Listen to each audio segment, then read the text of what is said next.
जय भीम.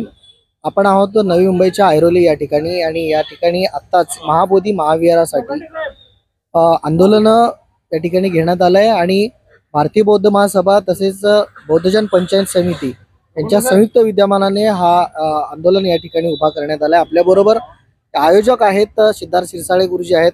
काय सांगणार आहात एकंदरीत आज महाबोधी महाविहारासाठी शांततापूर्व निदर्शने तुम्ही या ठिकाणी केलात, काय सांगणार आहात? ज्या पद्धतीने महाबोधी महाविहार हे बौद्धांच्या ताब्यात असलं पाहिजे, परंतु ते बौद्धांच्या ताब्यात नसून इतर धर्मियांच्या ताब्यात आहे. कुठेही जगामध्ये कुठेही असं नाही की ज्या धर्माचं जे विहार आहे किंवा मंदिर आहे ते इतर धर्मियांच्या ताब्यात आहे.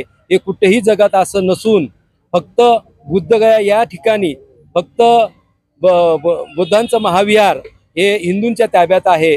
तर हे एक फंडामेंटल राईटच्या हिशोबाने, मूलभूत अधिकाराच्या हिशोबाने हे चुकीचं आहे. तर ते बौद्धांच्या ताब्यात मिळावं यासाठी आम्ही ऐरोली नगरामध्ये भारतीय बौद्ध महासभा, ऐरोली शहर शाखा, त्यानंतर बौद्धजन पंचायत समिती, गट क्रमांक 54 अंतर्गत सर्व शाखा, जेतवन सामाजिक संस्था आणि बहुजन वंचित आघाडी यांच्या संयुक्त विद्यमाने आम्ही या ठिकाणी शांततापूर्ण निदर्शने केलेले आहेत. आणि एक लेखी निवेदन सुद्धा आम्ही या ठिकाणी संपूर्ण स्वाक्षरी घेऊन ते लेखी निवेदन माननीय ठाणे जिल्हाधिकारी यांना आम्ही ते सुपूर्द करणार आहोत. त्याच्यामुळे ते भगवान बुद्धांचं जे महाविहार आहे हे महाबोधी महाविहार हे बौद्धांच्या ताब्यात मिळालंच पाहिजे, याच्यासाठी आम्ही ठाम राहणार. आणि याच्या पुढे सुद्धा आम्ही सगळ्या गोष्टी या आंदोलनासाठी आम्ही मैदानात उतरणार आहोत. त्याच्यामुळे या ठिकाणी जी संख्या होती लोकांची, भरपूर लोकांनी प्रतिसाद दिला. बहुसंख्य लोक या ठिकाणी हजर होते व आपण सुद्धा या ठिकाणी हजर झालात, आम्हाला सहकार्य केलं, त्याच्यामुळे आपलं धन्यवाद. जय भीम, नमो बुद्धाय. आपल्या बरोबर वंचित बहुजन आघाडीचे तालुका अध्यक्ष, माजी तालुका अध्यक्ष आहेत संतोष जाधव. एकंदरीत आज जर आपण बघितलात की बीजेपीचं आज सरकार आहे केंद्रामध्ये किंवा राज्यात, परंतु विरोधकांनी देखील याच्यावरती आज काही बोटावर मोजके इतकेच जे SC कॅटेगरीमध्ये जे निवडून गेलेले आहेत अशाच मंत्री झालेले असतील किंवा आमदार खासदारांनी तिकडे मुद्दा उपस्थित करतात, परंतु बाकीचे जे लोकसभेला आणि विधानसभेला भारताचं संविधान दाखवून SCचं वोटिंग खाणारे काँग्रेसचं जे नेतृत्व आज करणारे राहुल गांधी जे आहेत आज कुठल्याच या संदर्भात बोलत नाहीयेत. काय सांगणार आहे या संदर्भात?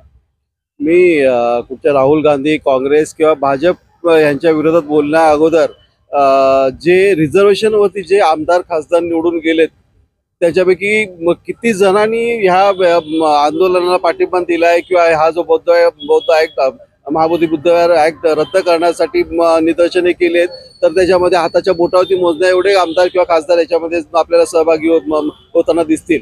आणि खरं तर त्या राजकीय पक्षांना, ते प्रत्येक राजकीय पक्ष आपापली पोळी बाजून घेण्याचा प्रयत्न करत असतो की जर बौद्धांना ह्या ऍक्टनुसार जर आपण ह्यांना पाठिंबा दिला की ह्याच्या विरोधात जर निदर्शने केली तर हिंदू समाज नाराज होईल. आणि त्याच्यामुळे कोणी राजकीय इतर जे पक्ष आहेत त्याच्या मला नाही वाटत की त्याच्यामध्ये ते सहभागी होतील की आपल्याला आम्हाला पाठिंबा देतील. परंतु मी निषेध करतो मीडियावाल्यांचा. ज्या मीडियावाल्यांचा एखादा क्षुल्लकचा मुद्दा जरी घेतला, एखादा कुठचा राजकीय नेत्याचा मुलगा जरी पळून गेला तर ते रात्र 24 तास ते दाखवत जातील. परंतु गेल्या महिनाभर हे आंदोलन चाललेलं आहे, बुद्धगया ते महिनाभर आंदोलन चाललेलं आहे, परंतु एकाही मीडियाने त्याच्यावरती कुठच्या आपल्या न्यूज चॅनलवरती ते दाखवलेलं नाही. ही शोकांतिका आहे. आपण जो बोलतो की सर्व मीडिया जे आहे ते आपल्याला सर्व ज्या येता करता सर्व ज्या बातम्या दाखवतात, परंतु ह्या इकडे मात्र ज्या तिथे बुद्धगयाला आपल्या भिक्खू संघ एक महिनाभर उपोषणावर बसलाय, याच्यावर आंदोलन करतो, पण एकाही मीडियाने तिथे कुठेच प्रदर्शनाला निदर्शनास आणून दिलेलं नाहीये लोकांच्या.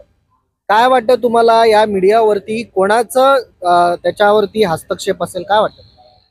हे सांगण्याची गरज नाही. जो राजकीय सत्तेमध्ये पक्ष येतो, आज बीजेपी आहे, उद्या सकाळी विरोधक जे आता विरोधामध्ये आहेत ते जरी आले तर ते मीडियावाले कुठच्या याच्यामध्ये जे सत्तेवरती असते त्याचा उदो करतात. त्याच्यामुळे जो सत्तेवरती आहे त्यांच्या ते दबावाखाली असणार, साहजिकची गोष्ट आहे. आणि त्याच्यामुळे त्यांना ते नको आहे, त्यासाठी ते दाखवत नाहीयेत. आज नॅशनल लेवलला देखील मोठ्या प्रमाणात आंदोलनं होताना दिसतंय. वाटतंय की महाबोधी महाविहार जे बौद्धांच्या ताब्यात मिळेल असं वाटतं?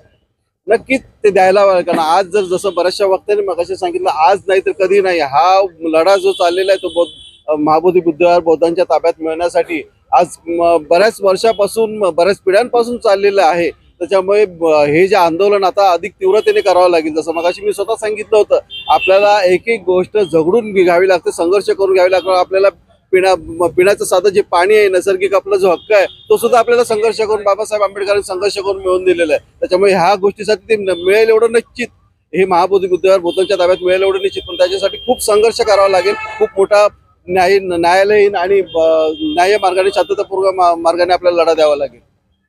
खूप खूप धन्यवाद. तर आपण बघू शकता की वंचित बहुजन आघाडीचे हे माजी तालुका अध्यक्ष होते संतोष जाधव, आणि त्याचबरोबर भारतीय बौद्ध महासभेचे ऐरोली तालुक्याचे अध्यक्ष सिद्धार्थ शिरसाळे आपल्या बरोबर बोललेले आहेत. एकंदरीत महाबोधी महाविहार हे बौद्धांच्या ताब्यात दिला पाहिजे आणि 1949 जो ऍक्ट आहे हा रद्द झाला पाहिजे, त्यासाठी हा निर्देशने या ठिकाणी घेण्यात आला होता.